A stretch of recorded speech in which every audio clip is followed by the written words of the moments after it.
ये एक Korean thriller suspense movie है और अगर आप थोड़े भी डरपोक हैं तो लाइट बंद करके अकेले में देखना स्ट्रांगली नॉट रिकमेंडेड। चलो फिर बिना टाइम वेस्ट किए स्टार्ट करते हैं। एक मुखौटा लगाए आदमी ने एक औरत के मुंह में कई सारी सिगरेट ठूस दी और जैसे ही उन्हें जलाया भारी मात्रा में निकोटीन ने उसके लंग्स को जकड़ लिया। हैवी निकोटीन के लंग्स में जाते ही वो पूरी तरह कांपने और तड़पने लगी। उसके चेहरे पर साफ लिखा था, इससे अच्छा तो मौत है। आखिर में इतने धुएं से उसका दम घुट गया और वो वहीं पर मर गई। लेकिन वो आदमी का प्लान किसी को भी इतनी आसानी से छोड़ने का नहीं था। उसने 2 बड़े स्पीकर दूसरी औरत मिंजी के कान पे लगाए, वॉल्यूम बढ़ाया और आवाज जैसे जैसे बढ़ती गई उसके कान के पर्दे फट गए और इतने एक्सट्रीम शॉक से उसकी हालत बिगड़ी कि उसने अपना दम वहीं तोड़ दिया। लेकिन ये बेरहमी भरा तरीका तो इस रिवेंज गेम का सिर्फ एक एपेटाइजर था और सबसे सरप्राइजिंग बात ये थी कि ये सब करने वाला शख्स शायद उन सब में से सबसे बड़ा विक्टिम था। कुछ ही देर पहले जब ये लोग बेहोशी से जागे तो उन्हें एहसास हुआ कि वो पूरी तरह बंधे हुए हैं, आंखें और मुंह भी ढके हुए थे। जब उन्हें यकीन हो गया कि वो बिल्कुल हिल नहीं सकते तब वो घबरा गए। उन्होंने छूटने की पूरी कोशिश की लेकिन सब बेकार था। स्ट्रगल करने के अलावा उन्हें ये भी पता चला कि उनके सिर के पास कुछ फ्रेम जैसा लगा है। उन्हें अपने जैसे ही स्ट्रगल करने की आवाजें भी सुनाई दी। इससे साफ था कि वो अकेले किडनैप नहीं हुए थे। तभी कदमों की आवाज सुनाई दी और सबकी सांसें अटक गई। वो पूछना चाहते थे पर मुंह बंधा होने की वजह से बोल नहीं पा रहे थे। वो सिर्फ दबी हुई चीखें निकाल सकते थे। उनकी ये हालत देखकर उस आदमी को काफी मजा आ रहा था। फिर उसने एक हाई वोल्टेज इलेक्ट्रिक डिवाइस निकाला। करंट की आवाज सुनकर सब बुरी तरह डर गए और आंखें बंद होने की वजह से ये डर उनके मन में कई गुना बढ़ गया था। उस आदमी ने कामली उस डिवाइस को उस मेटल फ्रेम पर रखा जिस पर 6 लोग बंधे थे। पल भर में दर्दनाक चीखें गूंज उठी। सब करंट से बुरी तरह कांप रहे थे। इलेक्ट्रिक शॉक खत्म होने के बाद उसने अपना अगला मूव चला। पहले उसने सबके आंखों में पट्टी हटाई, फिर एक लाल पेपर लेकर उनके चारों ओर घूमने लगा। चलते हुए उसने कहा कि वो सब बहुत बड़े गुनहगार हैं और यहाँ उन्हें उनके जजमेंट के लिए लाया गया है। अगर कोई अपने गुनाह कबूल करके सच्चे दिल से रिग्रेट करता है तो उसे जिंदा जाने दिया जाएगा, वरना अंजाम सिर्फ एक होगा, मौत। इसके बाद उसने वहाँ धुआं छोड़ दिया जिससे सब फिर बेहोश हो गए। जब वो दोबारा होश में आए तो देखा कि उनके मुंह से कपड़ा हटा दिया गया था। यह देखकर जीवो गुस्से में मार्क्समैन को गाली देने लगा, उसे बाहर आकर मरने को कहने लगा। अगले ही पल वो सच में सामने आ गया और उसे चुप रहने का इशारा किया। ये तो सीरियस है सोचकर वो डर से कांपने लगा। लेकिन ना जाने उसमें कहां से हिम्मत आई और उसने फिर से उसको गाली दे दी और इसी गाली की वजह से उसे हाई वोल्टेज का झटका लगा और उसकी वजह से बाकियों को भी। जीवो तुरंत बेहोश हो गया। शॉक के बाद बाकी लोग भी लगभग बेहोश हो चुके थे, लेकिन उस आदमी ने उन्हें सांस लेने का टाइम भी नहीं दिया। उसने सबसे कहा, अगर जिंदा जाना है तो अपना सबसे बड़ा गुनाह बताओ, वरना उसके पास उन्हें मारने के 100 तरीके हैं।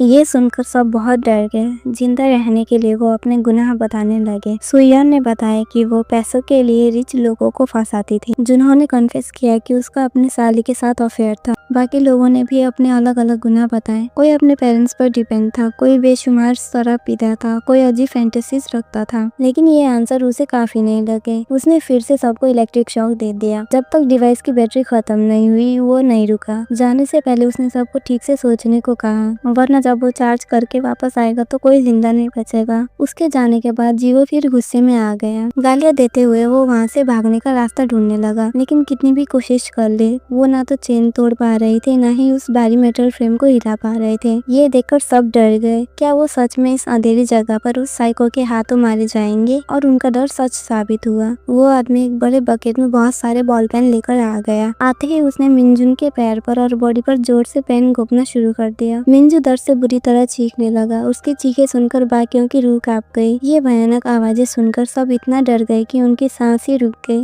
ये सोचते हुए कि अगला नंबर उनका है। जब चीखें शांत हुई कमरे में फिर से धुआं फैल गया और सब बेहोश हो गए। इस बार उसने दया दिखाते हुए उनका एक हाथ खोल दिया, जैसे वो चाहता हो कि वो कुछ करे। कंफ्यूज लोगों ने फ्रेम को हिलाकर वहाँ से निकलने की कोशिश की, लेकिन थोड़ी ही देर में जीवन ने सामने कुछ ऐसा देखा जिससे वो दहशत में आ गया। वहाँ मिंजुन को टॉर्चर करने में इस्तेमाल हुआ एक पेन पड़ा था और पास में उसकी खून से लथपथ कटी हुई उंगली भी। लेकिन उस पेन को देखकर जीवो के दिमाग में अचानक उस मुखौटे पहने आदमी को मारने का आइडिया आया। उसने हिम्मत करके वो पेन उठाया और अपने पीछे छिपा लिया। जब मुखौटा पहने आदमी उसके सामने आया उसने तेजी से हमला करने की कोशिश की, लेकिन अंजाम जीवो बिल्कुल स्टन रह गया। वो डर से कांपता हुआ बैठा रहा, आंखें फटी की फटी रह गई। दिल में बेचैनी थी। उसे डर था कि वो उसे भी मिंजुन की तरह पेन से मार डालेगा, लेकिन इस बार उस मुखौटे पहने आदमी को गुस्सा नहीं आया, बल्कि उसने कामली उठकर सबके सामने एक पेपर रखा। उसने कहा अगर उन्हें डर है कि उनका सीक्रेट कोई सुन लेगा, अगर जवाब पसंद आया तो वो उन्हें फौरन जाने देगा। लेकिन काफी सोचने के बाद भी उन्हें समझ नहीं आया कि वो किस सीक्रेट की बात कर रहा है। वो परेशान हो गए और उसको पैसे ऑफर करने लगे, उसे ब्राइब करने की कोशिश की ताकि वो उन्हें छोड़ दे। लेकिन चाहे उनके पास कितना भी पैसा हो, फेम हो, पावर हो या सुयान का जैसा परफेक्ट फिगर हो, उस आदमी पर कोई असर नहीं हुआ। ये सुनकर सुयान फिर गुस्से में आ गई और चिल्लाते हुए उसने उससे पूछा तो फिर तुम क्या चाहते हो। लेकिन उसकी बात पूरी होने से पहले ही उसे फिर से करंट का झटका लगा। शॉक के बाद फिर से धुआं रूम में आ गया और सब बेहोश हो गए। जब वो अगली बार होश में आए तो उन्होंने दहशत से देखा उनके बेहोश होने के दौरान मिंजी को टॉर्चर करके मार दिया गया था। उसके कानों के पास 2 बड़े स्पीकर बंधे थे, मुंह से झाग निकल रहा था और कपड़ों पर खून लगा था। ऐसा लग रहा था कि जैसे उसे बेहद तेज आवाज और शायद स्मोक से टॉर्चर करके मारा गया हो। सीन इतना भयानक था कि देखा ही नहीं जा रहा था।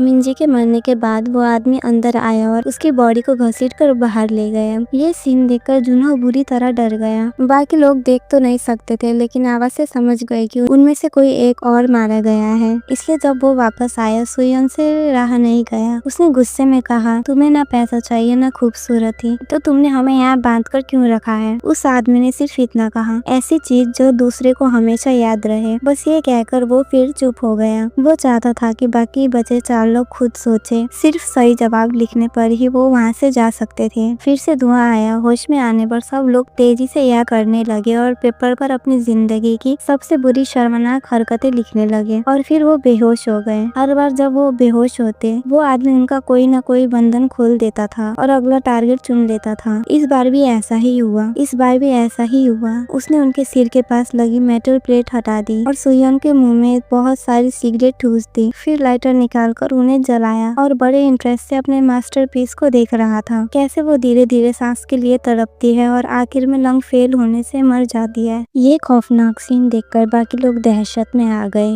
जिंदा रहने के लिए अब वो पेपर पर कुछ भी लिख रहे थे, बिना ये सोचे कि उन्होंने क्या किया था या किसे हर्ट किया था। लेकिन उनका इंतजार अब भी उस आदमी का डेडली जजमेंट ही कर रहा था। उस आदमी ने उनके गले में चेन हटाई और अपना टारगेट जीवो को बनाया। वो एक बड़ा सा डंडा लेकर जिस पर कील लगी थी जीवो के सामने आ गया। ये देखकर बाकी दोनों के पसीने छूट गए। जीवो भी चीखने चिल्लाने लगा। वो बेबसी में पीछे हटने की कोशिश करने लगा, लगातार माफी मांग रहा था, लेकिन इसके बावजूद उसे जरा भी रहम नहीं मिला। उस आदमी ने धीरे से वो डंडा उठाया और जीवो के सिर पर जोर से दे मारा। इतने जालिम आदमी को देखकर जुनहो बिल्कुल सुन्न हो गया। वो कांपते हुए वहीं बैठा रहा। उसे समझ नहीं आ रहा था कि क्या करे। खैर इस बार टारगेट पास बैठी यूजिन थी, लेकिन जैसे ही वो आदमी एक्शन लेने वाला था, एक ड्रामेटिक चीज हुई। अचानक उसके गले की कॉलर से तेज करंट निकला, जिससे उसे तुरंत घुटनों पर ला दिया और जोर से तड़पने के बाद वो उन दोनों के सामने ही मर गया। ये देखकर जुनहो ने पहले उसे पैर से धक्का दिया। जब कंफर्म हो गया कि वो मर चुका है, तभी उसने हिम्मत करके उसका मास्क उतारा, लेकिन मास्क उतारते ही उसके फिर से पसीने छूट गए। जिन्होंने दहशत से देखा कि ये आदमी जो उन्हें इतना टॉर्चर कर रहा था वो उसका हाई स्कूल क्लासमेट था, सुंगमिन था। लेकिन ना जाने क्यों सुंगमिन के मुंह पर भी स्ट्रॉन्ग ग्लू लगा हुआ था और उसकी आंखों में भी वैसा ही डर था, जैसे उसे किसी ने धमकी दी हो, जैसे मजबूरी में उसने ये सब किया हो। ये देखकर जुनहो बिल्कुल कंफ्यूज हो गया। सुंगमिन मर चुका था,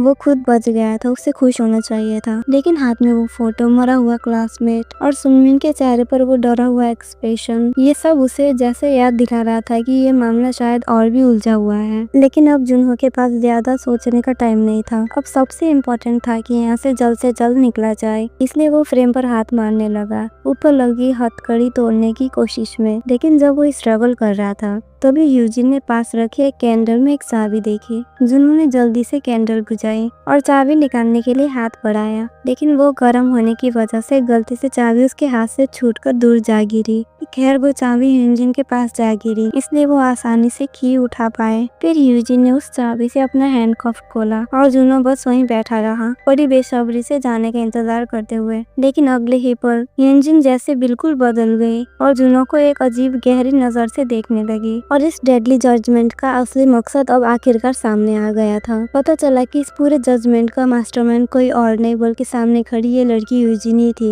सालों पहले जब वो मिडिल स्कूल में थी, वो एक खूबसूरत हंसती खेलती लड़की थी। उसे उस वक्त जुनहो पर क्रश था, लेकिन स्कूल में उसे उसकी वजह से बुलिंग का शिकार होना पड़ा और शायद जुनहो भी उसमें शामिल था। आज इतने सालों बाद उसने आखिरकार अपना बदला पूरा कर लिया था। सच जानकर जुनहो को बहुत रिग्रेट हुआ। वो यूजिन से बार बार माफी मांगने लगा, लेकिन सालों से जमा हुई नफरत क्या सिर्फ चंद लफ्जों से खत्म हो सकती थी।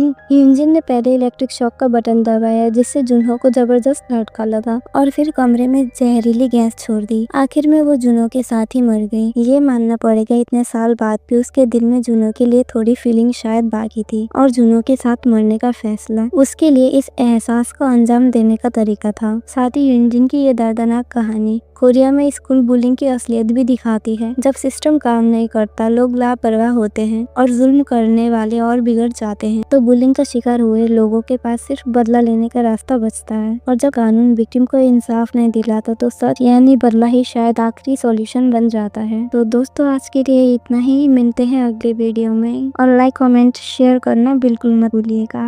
धन्यवाद।